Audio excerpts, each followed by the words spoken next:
हमारे भागवत जी के स्वाध्याय में प्रवेश करते हैं। सभी का सहयोग चाहते हैं। आप सभी इसे श्रवण करें और भागवत जी का आश्रय लेते हुए अपने जन्मों को सफल करें, क्योंकि आज की व्यस्तता में किसी के भी पास इतना समय नहीं है कि कोई भागवत जी भी पढ़ सके।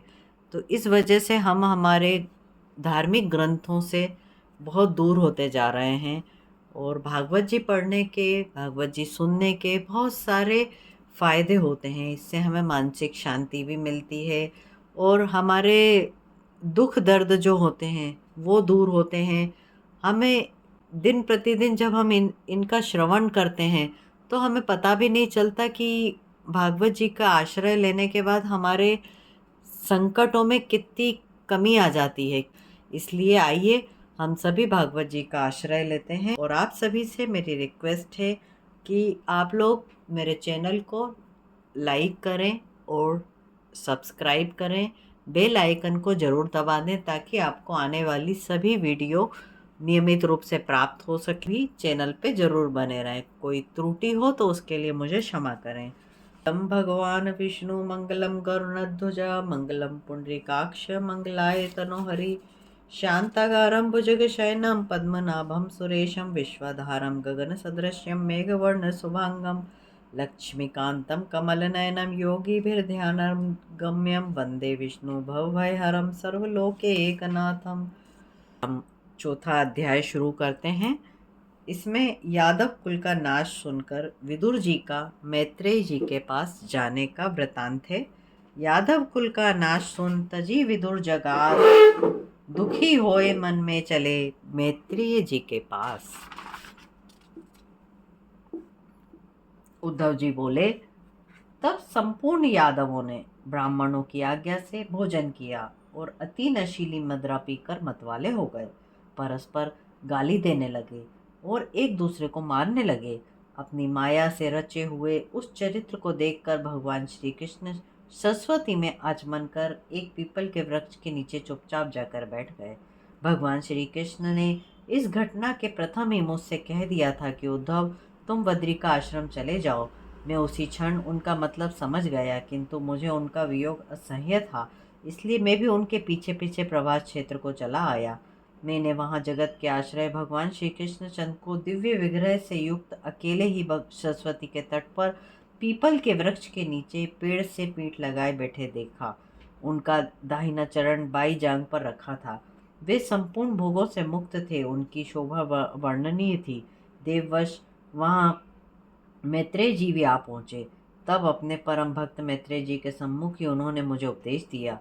श्री हरि बोले, हे उद्धव, मैं तुम्हारे हृदय की बात जानता हूँ, अतः मैं तुम्हें वह साधना का उपदेश देता हूँ जो अति गोपनीय है।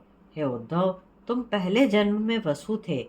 तुमने मेरी प्राप्ति के लिए ही आराधना की थी। अब मैं अपने नित्य धाम को जाने वाला हूँ, अतः तुमने इस समय एकांत में मेरे उस पर ब्रह्म स्वरूप के दर्शन प्राप्त किए हैं। हे उद्धव, अब तुम्हारा ये अंतिम जन्म है। तुम अब इस जीवन मरण के चक्र में ना रहोगे, क्योंकि तुमने मेरी कृपा प्राप्त कर ली है। जो उत्तम उपदेश मैंने सृष्टि के आदि में कमल पर बैठे हुए ब्रह्मा जी को दिया था, वह भागवत उपदेश मैं तुम्हें देता हूँ, उसे तुम ग्रहण करो। हे विदुर जी, भगवान के ऐसे मधुर और रस भरे वचन सुनकर मुझे अति आनंद प्राप्त हुआ। मेरी वाणी रुंध सी गई, नेत्रों से प्रेम अश्रु बहने लगे। तब मैंने कहा, है भगवान, जिसे आपकी कृपा प्राप्त है उसके लिए अर्थ, धर्म, काम, मोक्ष ये चारों पदार्थ व्यर्थ हैं, किंतु मुझे इनमें से किसी भी पदार्थ की आवश्यकता नहीं है। केवल मुझे आपके चरणों की सेवा चाहिए। मुझे आपकी लीला ही भ्रम में डाले रहती है। आप दिव्य आदि पुरुष होते हुए भी मानवी लीला करते हैं। आप आत्माराम होते हुए भी सहस्त्रों रमणियों के साथ रमण करते हैं। इस प्रकार की विचित्र लीलाएं मुझे चक्कर में डाले रहती हैं। आप मुझे अपने स्वरूप का ज्ञान कराइए।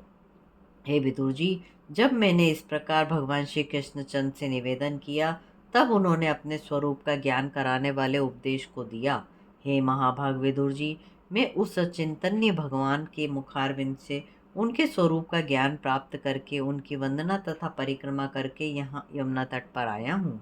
अब उनके बताए हुए स्थान बद्रिका आश्रम के लिए जा रहा हूँ। श्री सुखदेव जी बोले, हे राजा परीक्षित, उद्धव जी के ऐसे शोक और विरह युक्त वचन सुनकर विदुर जी ने उनसे प्रश्न किया, हे उद्धव जी, भगवान श्री कृष्ण चंद्र ने अपने जिस परम स्वरूप का उपदेश आपको दिया था वह हमें भी बताइए। उद्धव जी बोले, हे विदुर जी, उस तत्व ज्ञान के उपदेश के लिए मेरे सम्मुख ही भगवान श्री कृष्ण चंद्र जी ने मैत्रेय जी को आदेश दिया था कि मेरे इस परम तत्व का उपदेश मेरे परम भक्त विदुर जी को अवश्य दीजिए।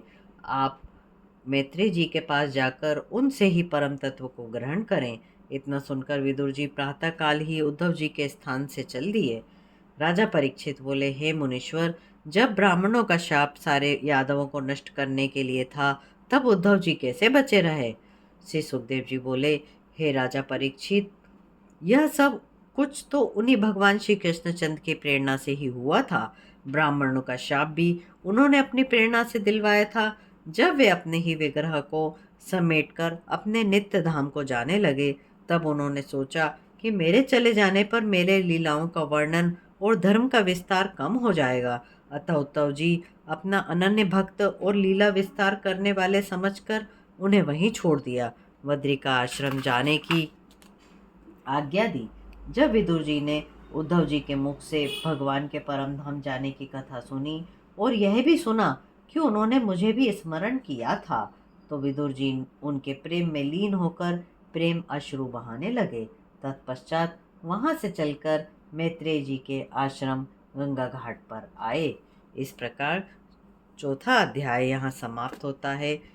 पांचवें अध्याय में कल हम श्रवण करेंगे मैत्रेय जी का विदुर जी को सृष्टि क्रम वर्णन सुनाना। तो आप कल फिर अवश्य चैनल को ध्यान से देखते रहें, तो कल आपको फिर से हम नए अध्याय में जरूर मिलेंगे। कर्पूरगौरं करुणावतारं संसार सारं भुजगेन्द्रहारं सदा वसन्तं हृदयारविन्दे भवं भवानी सहितं नमामि। प्रेम से बोलिए जय जय श्री राधे।